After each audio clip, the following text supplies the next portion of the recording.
जाणतोय म्हटलं.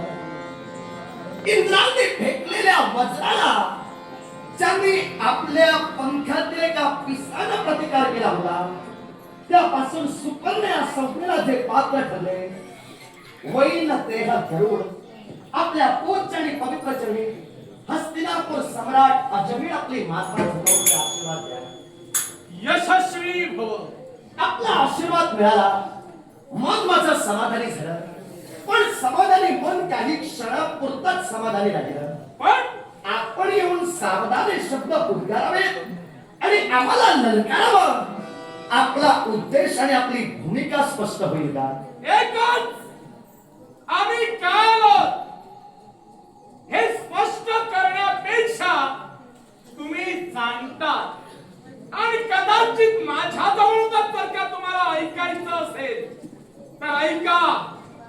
तुम्ही राजसिंहासनावर बसलात, त्याच्या पूर्वी एक राजकर्ता होऊन गेला. निश्चितच त्या राजकर्त्याला कुणी बसविलं होतं राजसिंहासनावर? रामचंद्राने. माझ्या देवान. मग त्याच देवाच्या वतीनं आज तुमच्या समोर उभा राहिलाय वैरिया भावाने. म्हणजे मनात दृढ निर्धार वैरत्वाचा धरूनच तुम्ही माझ्यापर्यंत आला. साहजिक. मला तुमच्या मुखातून ऐकायचं आहे. काय? हस्तिनापूर हे आमचं होतं. सोमेश्वर राजापासून हस्तिनापूरच्या राजसिंहासनी सोम वंशातील वंशजच राजा म्हणून अधिष्ठित होत होता. पण आमचे पूर्वज म्हणजे नलराजे हे स्वर्ग साम्राज्यावर ज्यावेळी आक्रमण करण्यासाठी गेले, त्यावेळी प्रभू रामचंद्रांनी जो अश्वमेध यज्ञ केला होता, त्या अश्वमेध यज्ञाचा अश्व हा आमच्या राज्यातून गेला.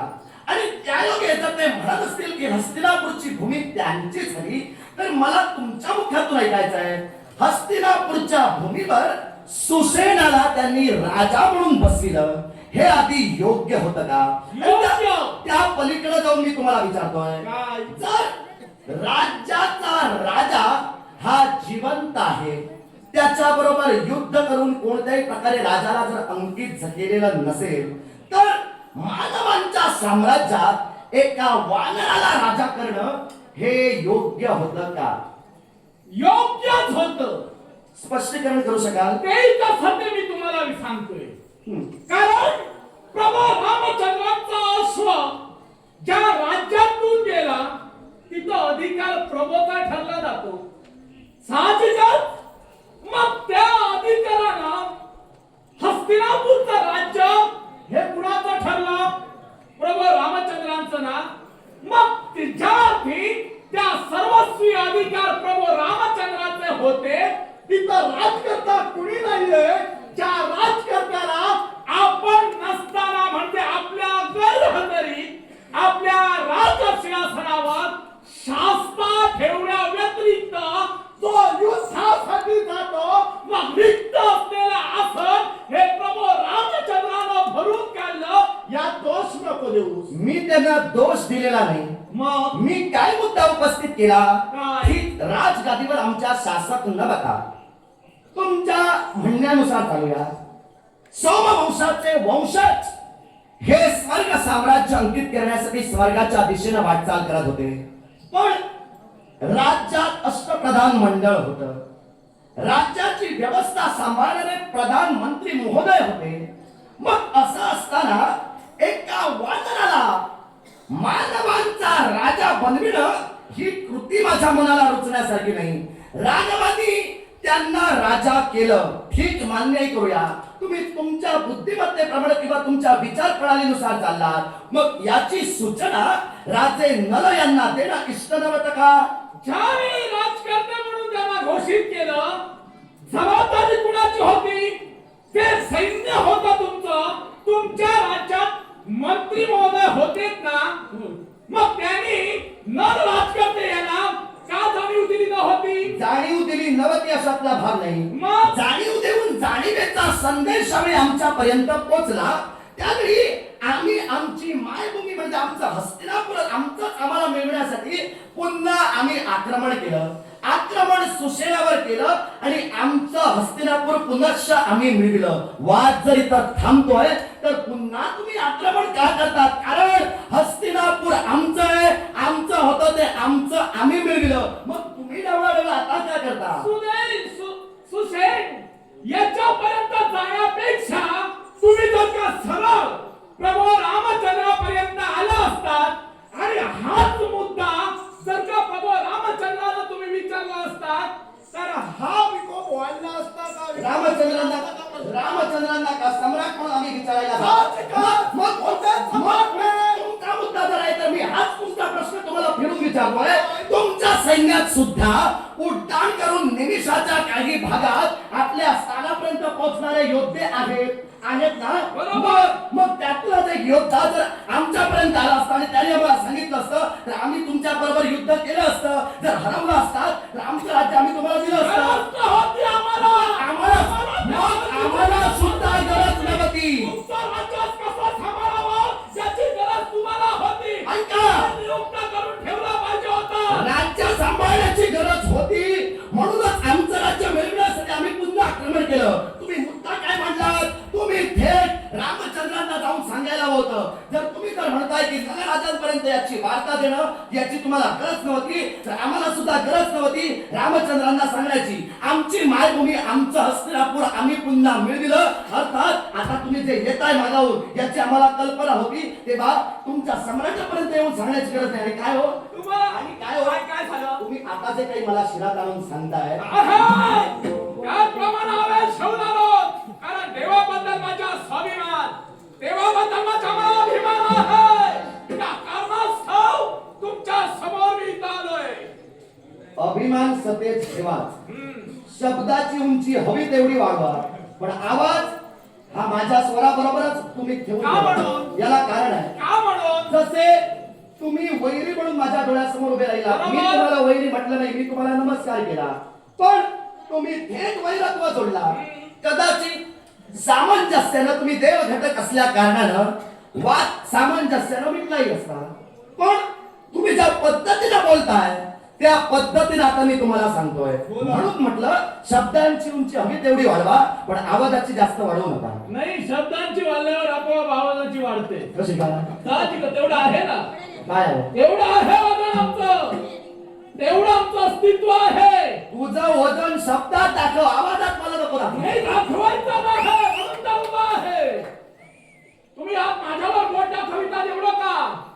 एवढं का बोट का दाखविता ते सांगा. ऐका,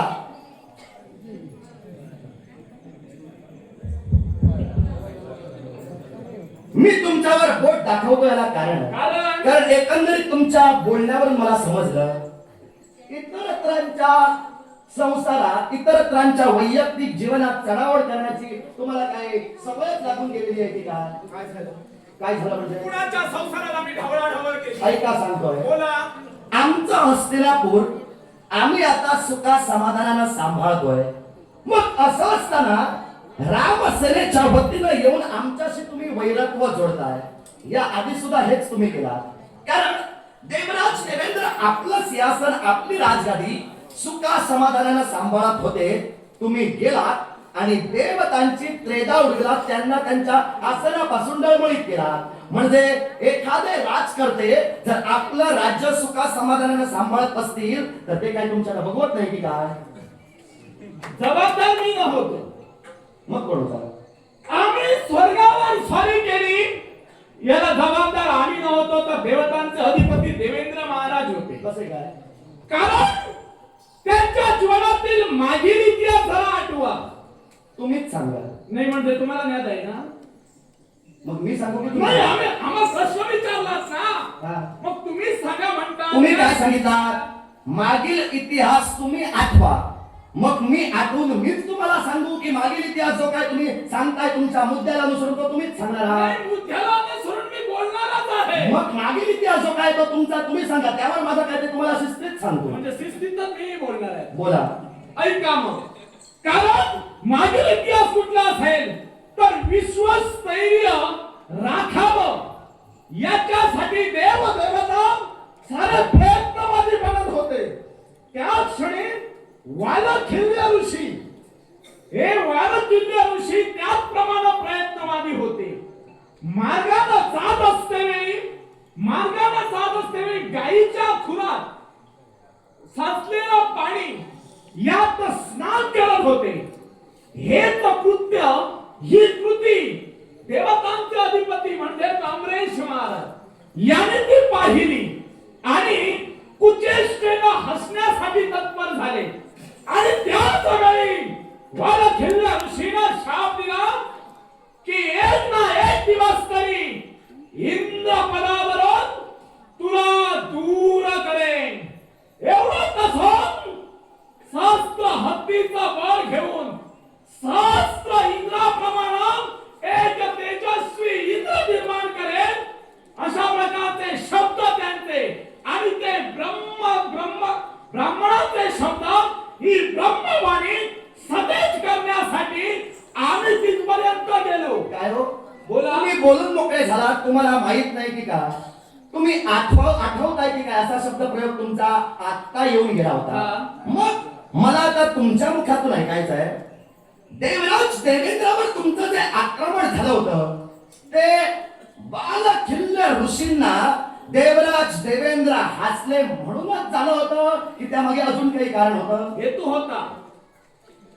याही महत्वाचं कारण होतं. हेतू पुढे करा. हेतू पुढेच करणार आहे, कारण ते पुढे झालं त्यामुळे मी तिथं गेलो.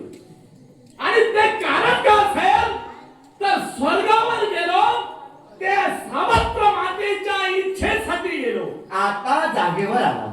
जागा सोडणार नाही. ऐका, तुम्ही बालखिल्य ऋषींचं प्रकरण सांगलात आणि थांबला, हा. तेव्हाच मी ओळखून चुकलो. महत्वाचा मुद्दा तुम्ही ठेवताय आणि म्हणूनच तो मुद्दा मी उपस्थित केला. आता तुम्ही जर बोलला असाल तर माझा प्रश्न तुम्हाला. बोला.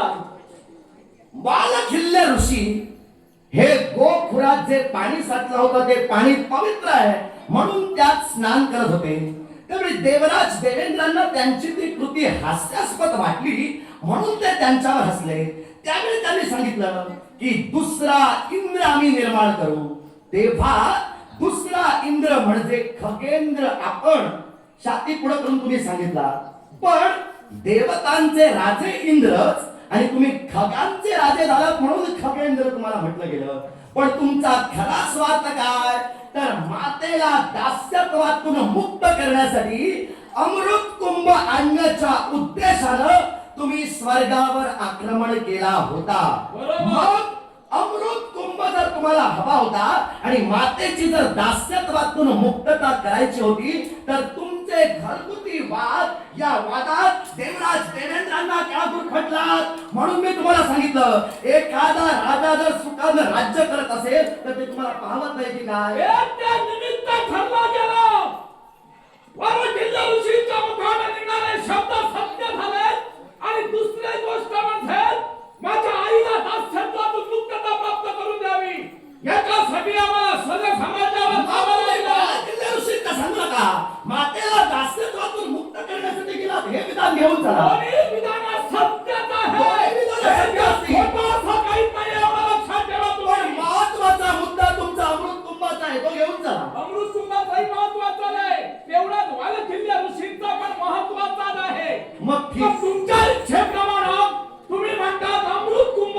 मग मला सांगा, हो मी स्वतःच्या इच्छेला तिथपर्यंत गेलो होतो का? ते आता तुमचं तुम्हाला माहित, तुमचे घरगुती वाद आहे. म्हणजे तुम्ही बोलतात फक्त घरगुती वाद म्हणून, पण वाद कशामुळे निर्माण झाला ते तरी पहा ना. ऐका, पहा म्हणजे काय, आम्ही काय असेच बोलतोय की काय? ऐका, वाद कशामुळे झाला तर तुमची माता म्हणजे कद्रू, सर्पांची माता कद्रू आणि तुमची माता विनता बरोबर. यांच्यात पैस लागली होती की अश्व, सूर्य रथाचा अश्व हा कोणत्या रंगाचा आहे. तेव्हा त्या पैजे तुमची माता हरली आणि त्या मातेला दास्यत्व कद्रू मातेचं स्वीकारावं लागलं आणि म्हणूनच देवतांची त्रेधा हुडकण्यासाठी तुम्ही गेला. हे विधान बरोबर? योग्य. बरोबर आहे, बोला. मग मला मुद्दा महत्वाचा काय उपस्थित करायचा होता, तुम्ही तुमच्या मातेला दास्यत्वातून मुक्त करण्यासाठी म्हणजे कद्रू आणि विनता यांच्यात लागलेली पैस म्हणजे तुमच्या घरगुती प्रकरणात तुम्ही देवराज देवेंद्रांना का गुरफटला हा माझा मुद्दा अजून तुम्ही सोडवत नाही आहात. मुद्दा सोडवितोच आहे. बोला. कारण चिंतन आम्ही का गेलो कसे गेलो हे आता तुम्हाला सांगतो. मला तुम्ही आता सांगायची पैस लागली होती. ती पैस सत्यात उतरण्याची ज्यावेळी वेळ निर्माण झाली ती पैस असत्यानं जिंकली गेली की सत्यानं जिंकली गेली हो. पैज सत्यानं जिंकली गेली की असत्यानं जिंकली गेली. आता वास्तविक हा तुमच्या घरातला वाद आहे. पण तुम्ही मला जर प्रश्न विचारत असाल तर माझ्या हिशोबानुसार किंवा माझ्या बुद्धिमत्तेनुसार पैज तशी असत्यानं जिंकली जात होती. असत्यानं जिंकली जात होती. बरोबर ना. कारण ती पैस कुठली असेल तर उच्च श्रवा घोडा, सूर्याचा उच्च श्रवा घोडा याचा रंग कुठला होता हो. मला विचारताय. मग तुम्हाला प्रश्न केलाय कुठला होता. दुधाळ रंगाचा होता अश्व. बरोबर ना. मग ती पैस लागली गेली होती. माझ्या मातेला सांगितलं माझ्या मातेला सांगितलं की होता तो पांढऱ्या शुभ्र रंगाचा होता. आणि कदू मातेला काय सांगितलं साहेब तर काळा निळा वर्णीय रंगाचा होता. म्हणून त्याने स्वतःच्या पुत्राला आज्ञा केली की चला पुच्छाला जाऊन चावा धरून बसा. आणि त्या क्षणी माझी माता त्या कारणास्तव दुसऱ्या दिवशी पैज हरली गेली. आणि अधर्माची साथ कदरू मातेला घेतली. त्या कारणास्तव माझ्या मातेला न्याय मिळू द्यावा याच्यासाठी मी स्वर्गावर गेलो. मग ज्या अर्थी तुमच्या मातेला न्याय देण्यासाठी तुम्ही स्वर्गावर आक्रमण केला म्हणजे देवराज देवेंद्र आपलं राज्यसकट ज्या पद्धतीने चालत होते विश्वस्थैर्याचं मला तुम्ही बोलून मोकळे झालात. मग विश्वाचे उद्योजक विश्वाचे स्थैर्यकर्ते या विश्वाच्या स्थैर्यकर्त्यावर मात करून स्वतःचं अस्तित्व प्रस्थापित करत विश्वस्थैर्य पुन्हा तुम्ही टाळायलाच ना. म्हणून मला सांगायचं आहे आता माझं राज्य हे हस्तिनापूरचं मी सुखानं सांभाळतोय. तुम्ही मागच राहा. हो याची चिंता तुम्हाला कधी बसणार नाही. आम्ही माघारी जाणारच नाही हो. कारण चिंता इथं निर्माण झाली आहे. एकंदरीत न्याय मिळवून देणार आहोत न पेक्षा तो वैरा नात्याला आमच्या समोर मारायले त्या वैराला समोर धरणार करण्यासाठी तुम्ही बदलत नसाल तर माझं हस्तिनापूर सदैव आमचे पराक्रम स्वतःच्या नजरासमोर ठेवा. आणि ते पराक्रम कुठले असतील याची जाणीव तुम्हाला करून देतोय. राजकर्ते नरराजा यांचा नृसिंह राजकर्ते यांच्या समोर संघर्ष चालू झाला. त्या संघर्षात एक दिवस राजकर्ते नरराजा यांचा पुत्र नदो यानं स्वतःच्या पित्याची आज्ञा घेतली आणि स्वर्ग साम्राज्यावर स्वारी करण्यासाठी गेला. आणि त्या क्षणी तुमच्या साऱ्या सैन्याला वाचविण्यासाठी हा खगेंद्र तत्पर झालाय. साऱ्या राजराजेश्वरांना स्वतःच्या विस्तीर्ण पंखात घेऊन जात असतेवेळी कुंभकर्ण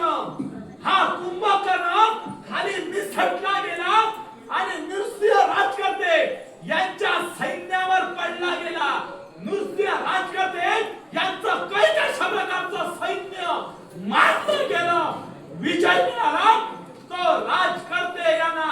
मग मला एक सांगा राजकर्ते यांना जर का माझं अस्तित्व माहिती आहे मग तेच अस्तित्व तुम्ही का मान्य करत नाही.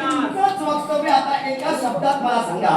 तुम्ही जर आमच्या सैन्याला याआधी सहकार्य केलात मग आता जर तुम्ही आमच्या विरोधात उभे आहात त्यावेळी जे सहाय्य केलात त्या सहकार्याची अपेक्षा पुन्हा मागतोय का. काय सहकार्य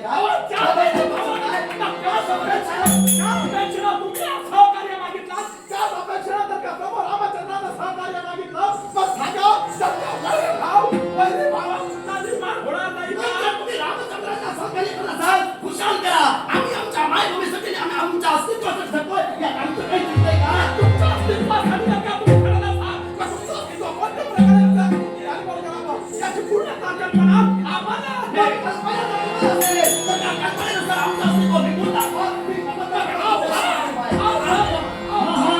गरुडाचे पाय